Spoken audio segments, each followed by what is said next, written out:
Saying no is not being rude. Saying no is not being selfish. Saying no is not being unhelpful. It is protecting yourself, protecting your energy, protecting your focus, protecting your life, protecting your interests. Let's talk about how we can start doing it. And no, not angrily, not when you've been pushed to the wall and then you start screaming, shouting. Nobody gets communication that way. You're just going to look like the one who's crazy, who needs help, who is frustrated. Let's learn how to do it gracefully, huh? Like girls that we are. Let's learn to do it effectively and unapologetically. I'm gonna break it down today. I want us to get started on it. Beautiful people, all my beautiful women, all my beautiful ladies, all my beautiful girls out there, welcome. Welcome to She for She's All. Yes, you know we always keep repeating. Say no. Don't say yes when you mean to say no, and then say no when you mean to say yes, which is something that a lot of us girls struggle with, but we don't talk about it openly. Really hear me out. I don't know who said say no is sort of being selfish or rude or full of yourself. No. That's the impression we're trying to correct here. Saying no is not being rude. Tell me that one time you actually said no and felt proud. So grab your cup of coffee, your tea, whatever it is you like to drink, or whatever it is that keeps you going, because we're about to have a real conversation. And yes, I mean real. We always do, right? She's entertaining, empowering women, and inspiring greatness.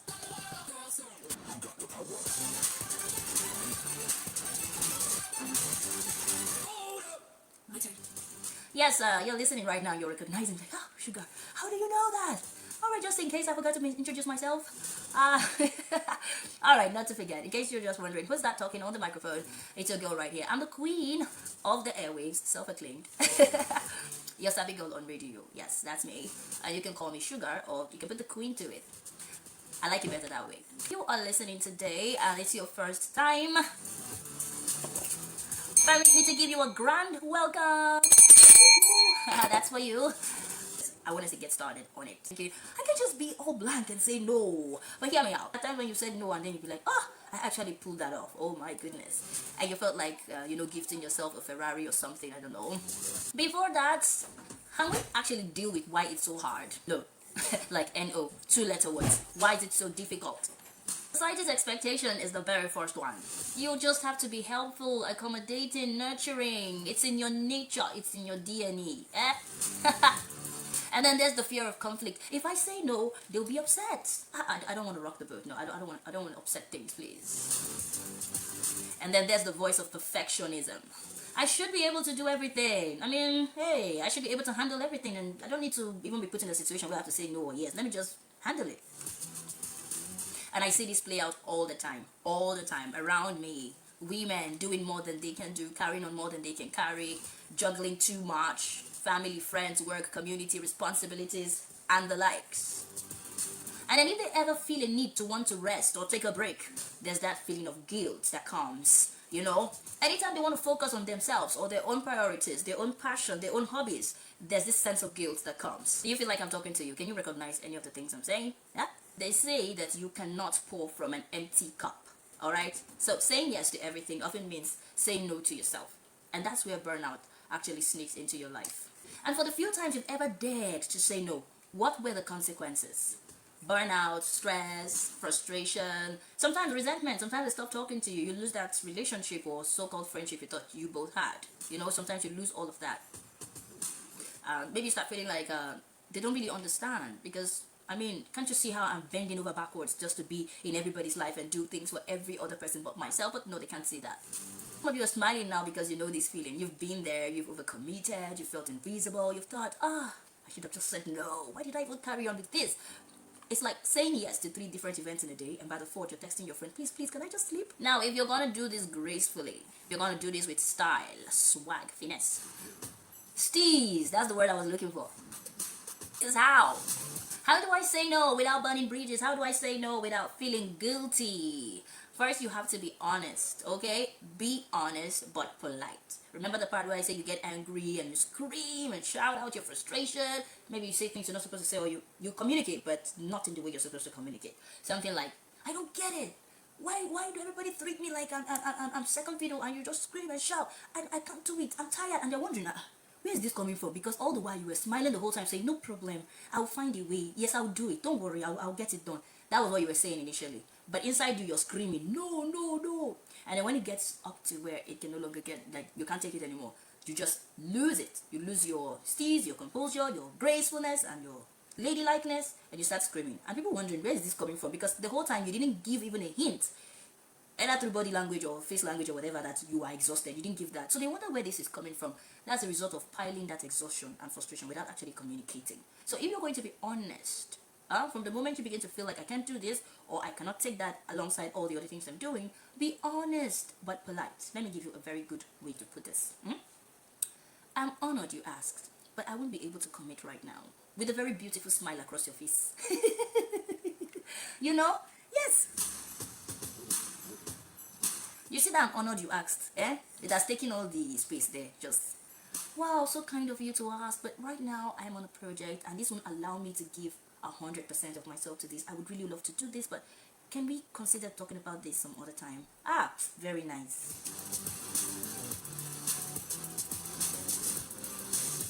Or you just simply go with, oh, thank you for asking me. I'm so happy you thought about me when you tried to put this together, but right now, I won't be able to give you the kind of energy you're looking for on this, and I don't want that for your project.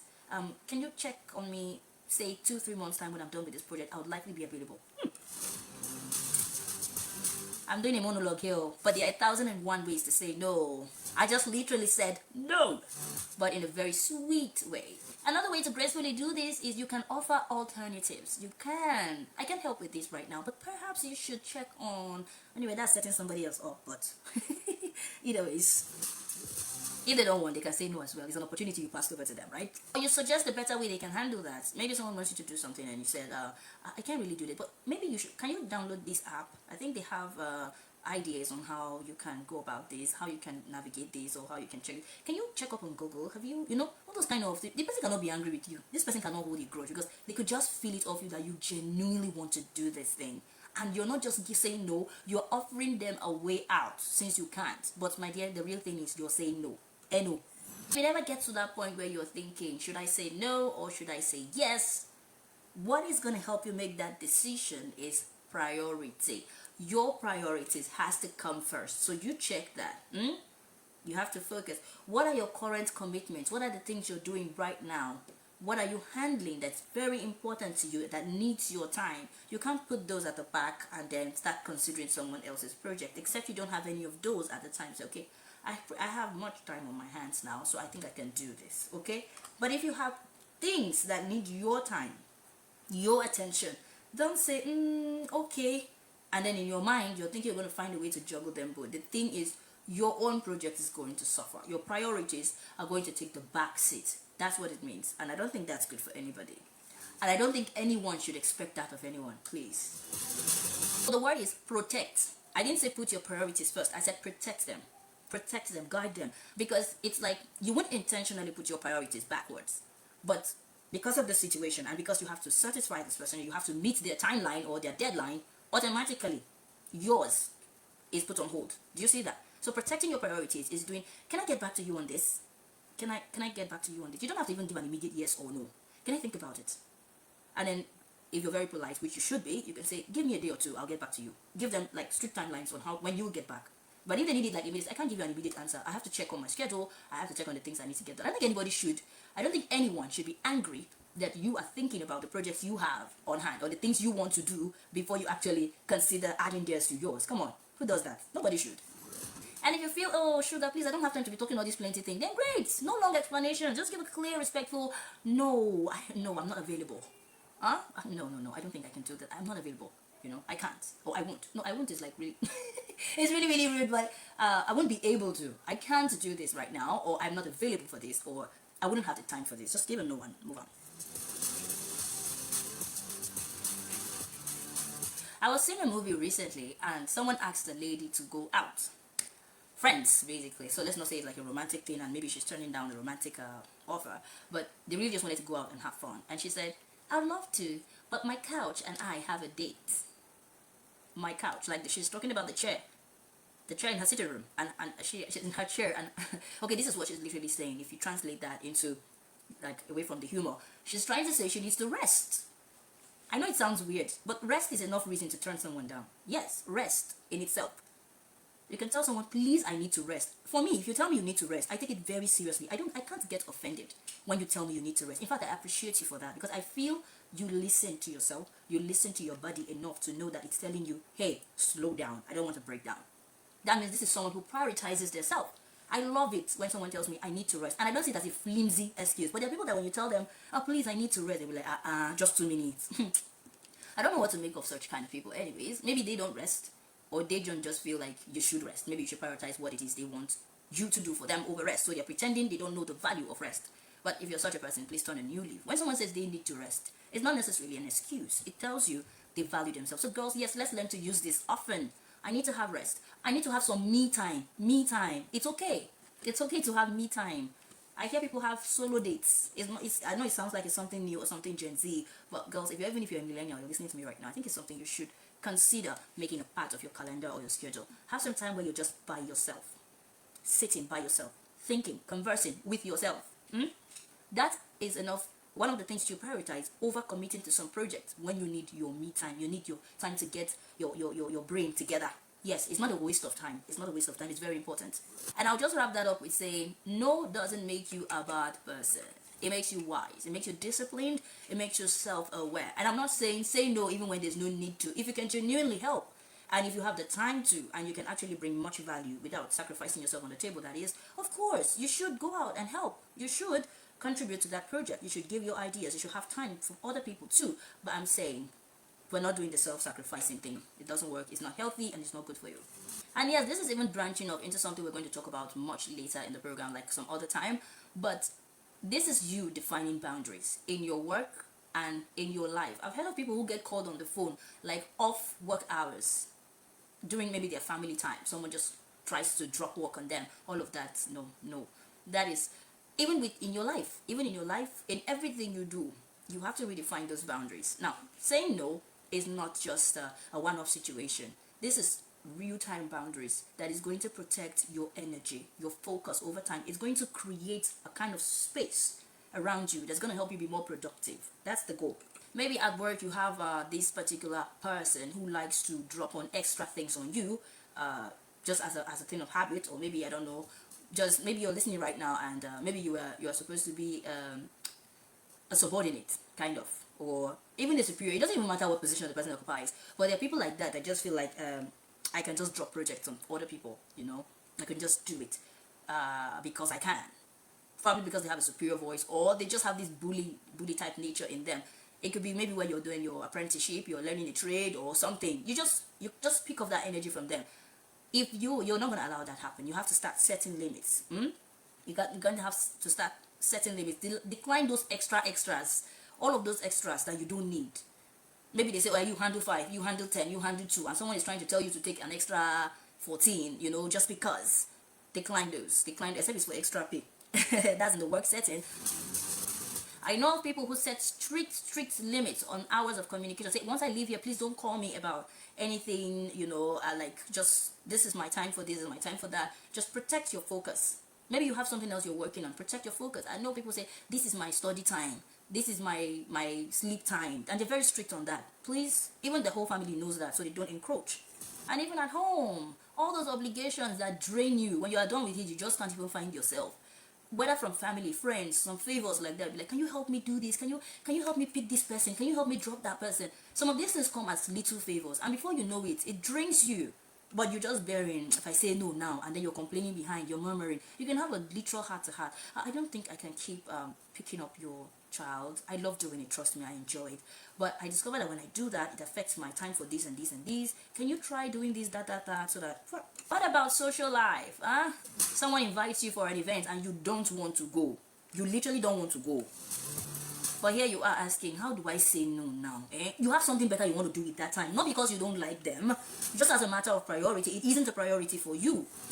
You have to learn to start declining those. Time you want to use to produce something, you have a project to work on, and then one event just pops up. And then when you go and come back, you regret. Because the time you'd have used for something productive, you spent it there wasting time, doing nothing so important. It's something you could just call on the phone and be like, congratulations. Or maybe pushing a few naira into the account and it's mopped up. So you got to prioritize quality over quantity. Yeah, so there's those family members that might be like, she don't like coming for people's events.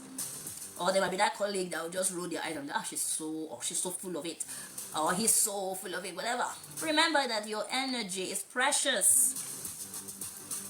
And it is yours. Just take pride in telling me that one time you actually said no and felt so proud of yourself.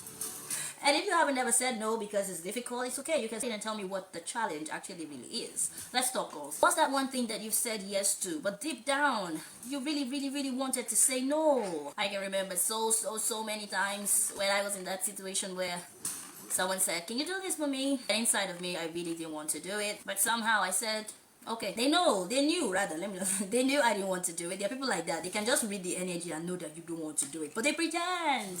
They'll pretend they don't know that you don't want to do it. And you know why they keep pretending? Because you've not given the N-O in caps lock. You've not said it like you should. Or even if you said it, you've only subtly suggested it. You've not actually sounded very assertive. You didn't assert it at all. Maybe you're like, anytime you bring this thing like this, it really gets me all disorganized. And I have something I'm doing. And then you get something like, I'm sorry now, sorry. And I didn't mean to disturb you. Oh yeah, just find a way. Can you just be cool, please? Do you call that saying no? Because you're listening, I'm like, hey, but that is not a no. That is not a no. That is negotiation. You're negotiating. Because they're going to play the emotional card. And they're going to play the PT card. And they're going to play the be nice to me card.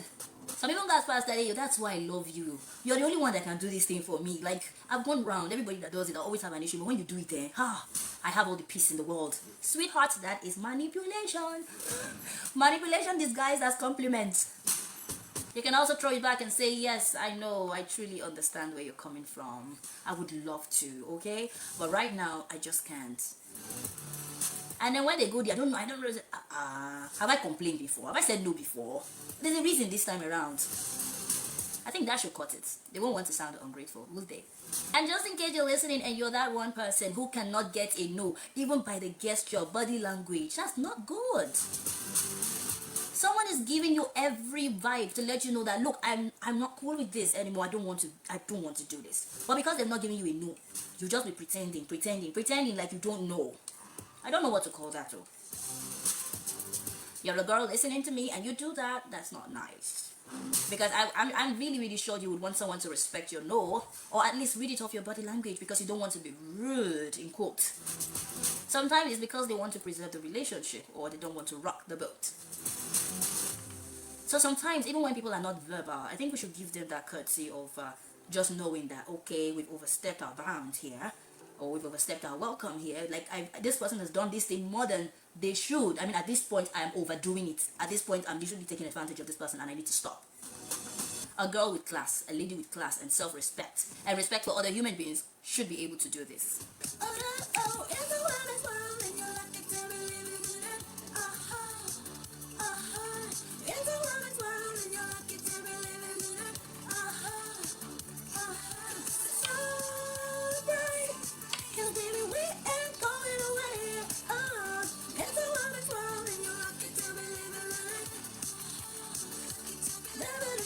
Alright, let's drop some practical takeaways for you ladies. I hope you're taking notes, but I know you're listening to me, and I know right now that you need to hear this. You need to sit and identify one area in your life where you can start practicing this no thing. Look for one area in your life where you can start practicing to say no.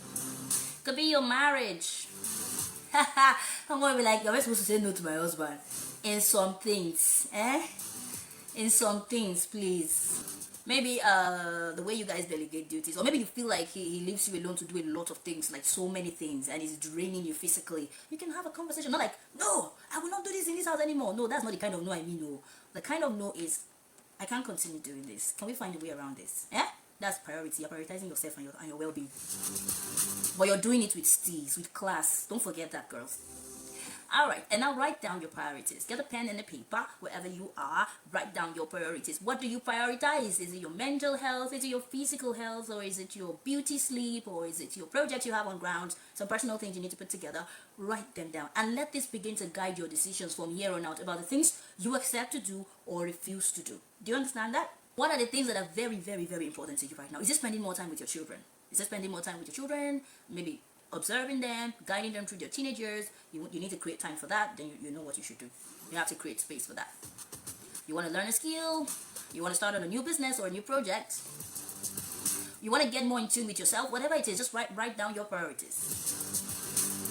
You want to quit a particular habit, and maybe the people coming around are those who make you engage in that habit. It could be gossiping. It could be extorting your husband. Yeah, so there are people that are in that kind of group. They coach you on how to extort money from your partner. Or it could be, I don't know, okay, we're not talking to the guys here, but whatever your priorities are, you want to learn to treat your partner better or something, just write them down and then let this guide your decision from the kind of people you allow around you, from the kind of events you attend, the kind of conversations you have. Very important. And sweet love, every time you succeed in doing this, I need you to celebrate yourself. That was why I said calling, so that we can ring the bell for you and be like, you're a powered up woman, you did this, But I know you're going to be doing it from here on out. So celebrate yourself.